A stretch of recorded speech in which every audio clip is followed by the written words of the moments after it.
Antxeta irratian bideopodcast berri bat hasiko dugu gaurkoan. Hilerokoa izanen dugu protagonista eta hilerokoa perspektiba anitzetatik landuko dugu, horien artean feminista. Eta hortarako hementxe ditugu Jone Fernandez eta Enara Iruretagoiena, ongi etorri, zer moduz? Esker, Lizar, ongi, beti pozik antxetan, bai. Bai, guretzako placer bat da antxeta irratira etortzea. Poste naiz. Eta zuek Ara Gorputzeko kideak zarete, beraz azalduko diguzue zuen proiektua eta nolatan iritsi zareten onaino. Bai, bueno, Jon eta biok 2018aren bueltan topatzen gera, horre bereziki ez, hilerokoaren kontua oso modu isolatuan, minarekin bizi genuen, eta elkarrekin, joan ginen erregistroak egiten, ikusten nola zen gure bizipena, eta ikusi genuen ezinbestekoa zela, guk, ikusten eta ikasten gindoazen guzti hori, sozializatzen hastea, nolabait kanporakako bide hori egiten joatea, ez? Eta ez geroztik, hasieran elkarte moduan, eta gaur egun ja kooperatiba bezala, gabiltza handik eta hemendik, hilerokoaren kultura ditzen diogun guzti hau zabaltzen, ez?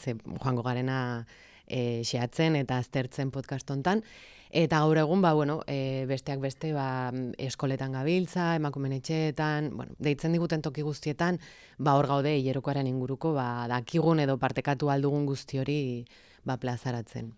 Bikain, beraz, urte guzti hauetan landutakoa eta zuen artean ere ikasitakoa podcast honen bidez ere azalduko duzue. Kokatuko duzue pixka bat entzulea? Zer ezagutuko dugun edo? Bai, helburua da, ez, guk hilerokoaren kultura edo kultura ziklikoa deitzen diogun honi, nolabait dituen ertz guztiak hemen onera ekartzea, eta bereziki agian ez, kokatzea prekarietate menstruala, gaur egun bogan dagoen gai bat da, ez, gorputz askok sufritzen eta pairatzen dugun eta duten asunto garrantzitsu bada, eta nahi diogu guztioni ahotsa eman, 6 kapitulo, 6 atal izango dire guztira, eta guztia marko orokor batean kokatzen dugula, indarkeria matxista badagoelako, ez, guzti honetan, eta honi, ze estrategia kolektibo, ze bide topatu ditugun guk egundaino, saiatuko gara alik eta hoberen azaltzen gaia argitzeko eta daukan garrantzia ikusgarri egiteko.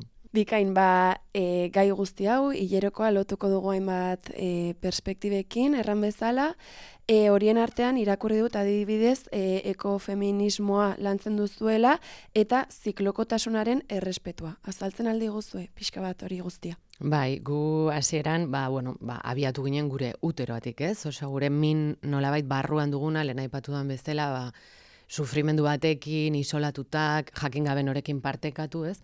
Eta, urteak pasa direla konturatu gara azkenean ziklikotasunaren kontua badela bizitzaren oinarria, dena delako ziklikoa, ez? Eta nolabait ahaztu dugu ziklikotasun hau presente dagoela, egunero zuhaitzetan guztian, ez? Ordea gu bizi gera, ez? Agian urrengoan sartuko gara gehiago sakontzera, baina bizi gara gizarte guztiz lineal batean. Orduan horrek egiten dut talka une oro gure ziklizidadearekin, ez?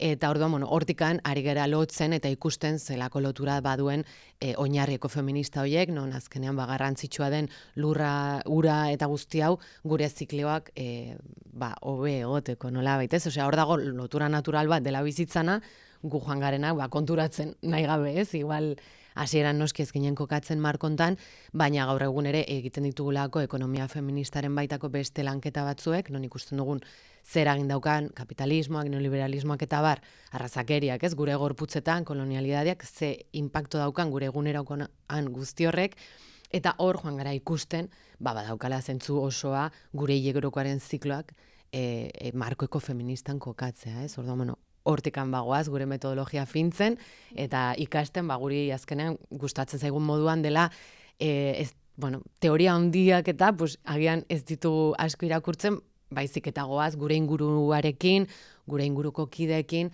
guztian nola ematen den aztertzen eta bereziki, ez? Hori bada Ara Gorputzen gure berezitasun garrantzitsu bat nahi dugula eragin gure lurraldean. Gure gorputz lurralde eta lurrean, ez? Eta horrek esan nahi du, guretzat interesa handikoak dela, bidasoan zehazki nolakoak diren gure hilerokoak. Orduan, hori erantzun horiek jorratzen jarraitzeko, han eta hemen gabiltza hoixen. Denak alik eta modu arinago, lasaiago, goxoago batean bizitzeko hilerokoa.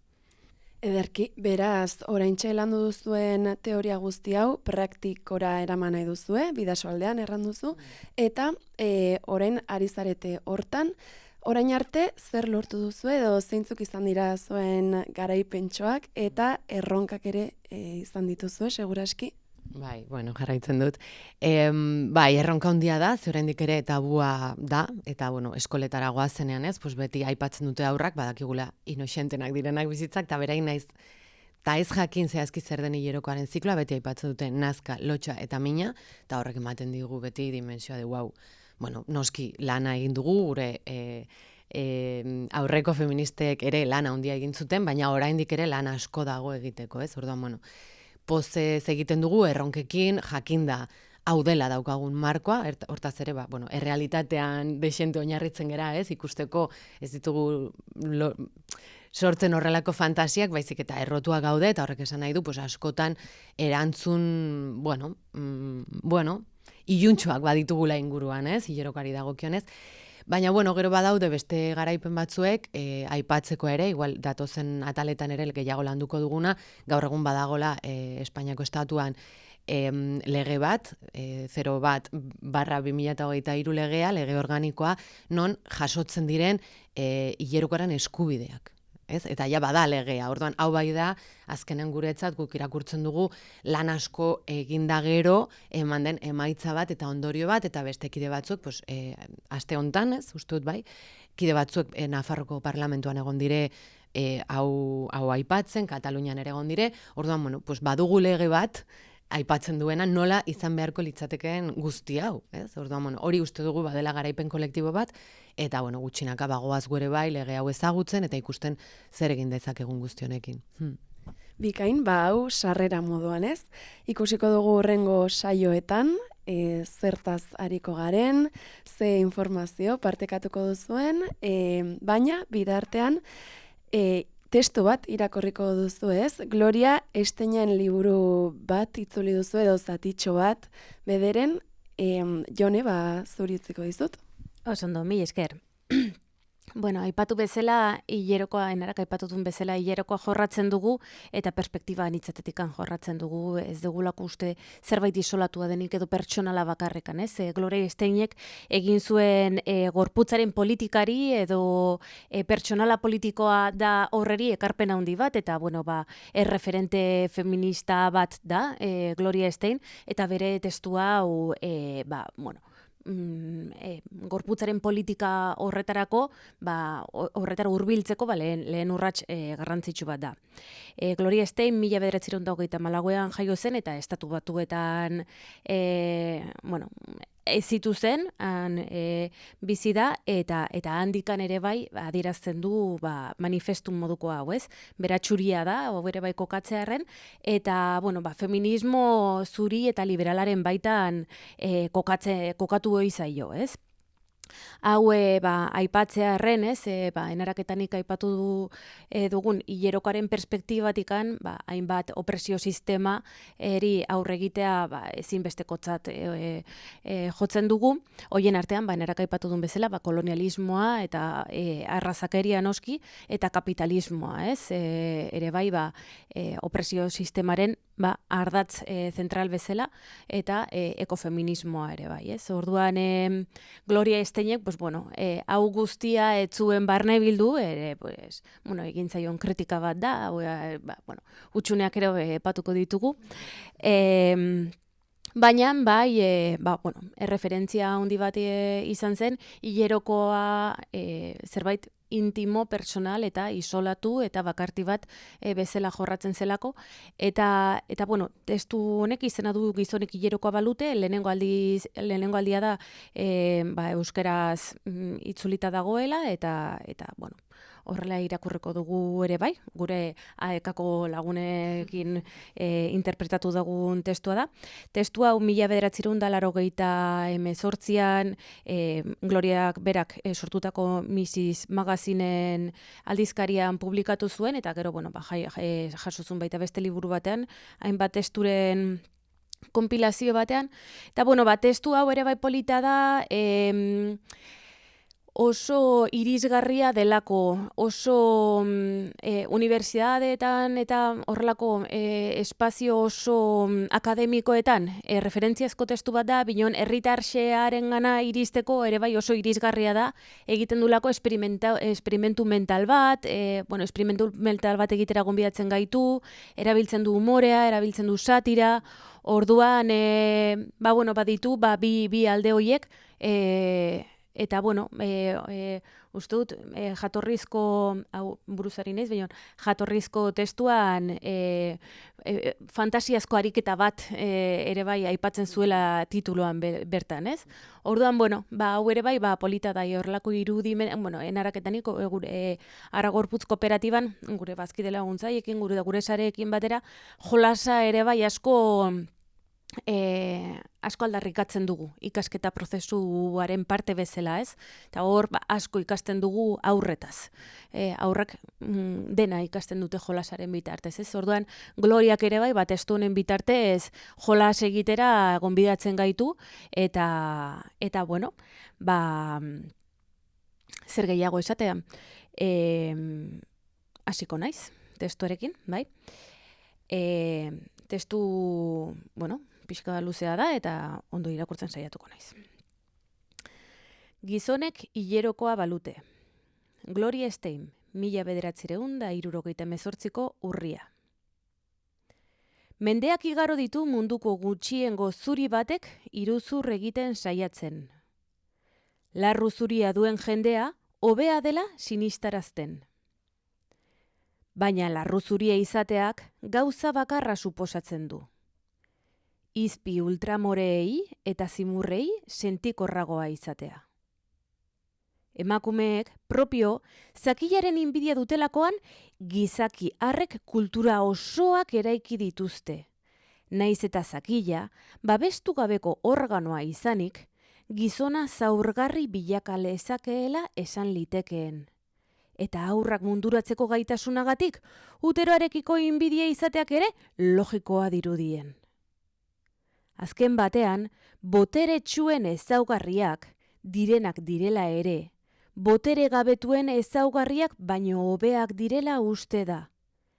Eta logikak horrekin ez du zerikusirik. Zer gertatuko litzateke adibidez, bapatean magiaz gizonek hilerokoa izango balute, eta emakumeok ez? Erantzuna argia da. Hilerokoa, arrotzeko moduko gertaera inbidiagarri eta maskulinoa bilakatuko litzateke. Gizonak, beraien zikloen luzeeraz eta kopuruaz arrotasunez arituko lirateke. Hain desiratutako hilerokoaren hasiera hori, gizontasun frogatzak hartuko luketen mutilek, eta erlijio errituz eta gizon festaz nabarmenduko lukete. Hilabeteko minak desagerrarazten laguntzeko, disminorrearen institutu nazionala sortu eta finantzatuko luke kongresuak. Hilerokoarentzako produktuak estatuak finantzatuko lituzke, eta doakoak izango lirateke. Hala ere, gizon batzuk prestigiozko marka komertzialak ordaintzen jarraituko lukete, noski. Hala nola John Wayne tanpoiak, Muhammad Aliren rope adope konpresak, Joan Amat salbaeslipak, ezkongabe egun harin horietarako, eta Robert Barrett Blake maxi konpresak. Gizon militarrek, eskuineko politikariek eta fundamentalista erlijiosoek menstruazioa aipatuko lukete frogatzeko gizonek bakarrik zerbitzatu lezaketela armadan. Odola eman behar baita odola hartzeko. Gizonek baino ez luketela kargu politikorik izango. Izan ere, izan ote daitezke emakumeak erasokorrak Marte planetak gobernatutako ziklo egonkorrori gabe. Gizonek baino ez liratekela apaiz eta ministro. Nola emango du emakume batek bere odola gure bekatuengatik? Edo rabino. Hilabeteko kutsadurak galdu gabe, emakumeak zikin mantentzen baitira. Gizon erradikalek, ezkerreko politikoek eta mistikoek ordea emakumeak berdinak bai, baina desberdinak ere badirela nabarmenduko lukete. Izan ere, edozein emakumek izango luke haien mailan sartzeko aukera, baldin eta hilabetero beren buruari zauri handi bat egiteko prest balego. Odola eman behar baituzu iraultzarako. Baldin eta menstruazio kontuen gorentasuna aitortuko balu. Edo baldin eta gizonen ilustrazio zikloaren menpe kokatuko balu bere burua. Kaleko mutilek arro adieraziko lukete, ni hiru konpresako gizona naiz. Edo lagun bat gora ipatzean, itxura ona daukak. Ark bostekoa emango lioke eta besteak erantzungo lioke, bai motel, hilerokoarekin nago eta. Telebista saioek gaia luze jorratuko lukete. Happy Days, Fonzik 2 hilabetez ez du hilerokorik izan, baina oraindik ere Fons dela sinistarazten ari zaio Richie eta Potxi. Baita egunkariek ere. Marrazoen alerta, hilerokoa duten gizonak mehatxatuta. Edo, epaileak bortxatzaile bat errugabetzat jodu estres menstruala argudiatuz. Eta filmek ere bai, Newman eta Redford elkarrekin odolezko anaiak filmean. Gizonek emakumeei pentsaraziko lieke sexu harremanak atseginagoak direla hilabeteko momentu horietan. Lesbianak odolaren beldur direla esango lukete eta horregatik bizitzaren beldur ere badirela. Naiz eta agian, hilerokoa duen gizon on baten beharra besterik ez izan. Noski, gizon intelektualek argudio moral eta logikoenak eskainiko lituzkete. Nola menderatuko luke emakume batek adibidez denbora, espazioa, matematika edo neurria eskatzen duen disiplinarik, ilargiaren zikloak eta planetaren orbitak neurtzeko berezko trebetasun hori gabe. Hau da, nola neurtuko luke edo zer. Filosofia eta erlijioa bezalako alor berezietan ere, pentsatu ahal izango lukete emakumek unibertsoaren erritmoarekin harmonian ez egotea? Edo hilabetero eriotz eta birsortze simbolikorik ez izatea? Arlo guztietako gizon liberalak atseginak izaten saiatuko lirateke. Jende horrek bizitzan neurtzeko edo unibertsoaren loturak egiteko gaitasunik ez izatea, nahikoa zigorri izan beharko luke. Adieraziko lukete liberalek. Eta zein modutan erreakzionatzeko prestatuko lituzkete emakumeak? Ziurrenik, emakume tradizionalak argudio guztiekin ados egongo liratekela. Leial, irribarre masokista batekin. Konstituzioari proposaturiko zuzenketak etxeko andrei behartuko liekete hilabetero zauriak egitera. Esango zuen Philips Schaflik. Zure senarraren odola Jesu Kristorena bezain sakratua eta sexia da, esango luke Marabel Morganek. Erreformistak eta emakume patriarkalak gizonak imitatzen saiatuko lirateke. Hilerokoa dutelako itxuraz eginez. Feministek esango lukete gizonek Marteko oldarkortasun faltsuaren ideiatik askatu beharko luketela. Eta emakumeak hilerokoaren inpidiatik ihes egin beharko luketen bezala. Feminista erradikalek gehituko lukete. Ez menstruazioaren zapalkuntza izan zela beste zapalkuntza guztiak egiteko eredua. Vampiroak izan ziren gure lehenengo askapen borrokalariak. Feminista kulturalek odolik gabeko irudiak sortuko lituzkete artean eta literaturan.